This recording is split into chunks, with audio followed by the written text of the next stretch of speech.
viele Bäume. Alles plätschert und fließt. Maulwurf! Hallo, Ratte.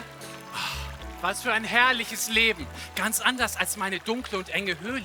Der Fluss, ich leb an ihm und in ihm auch. Er gibt mir alles, was ich brauch. Und wer wohnt noch hier am Fluss?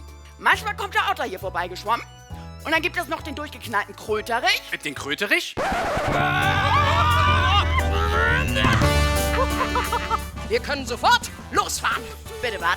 Wir werden die ganze Welt kennenlernen. Du weißt doch genau, dass das nichts für uns Tiere ist. Da leben Menschen. Und ich will Auto fahren. Ich glaube, wir haben uns verlaufen.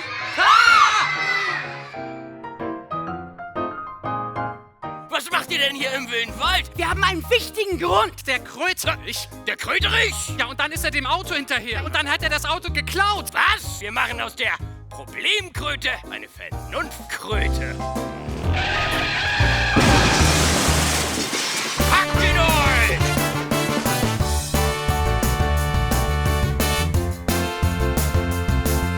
Versprich uns, dass mit diesen Verrücktheiten nun Schluss ist. Nichts verspreche ich. Wir sind so verschieden.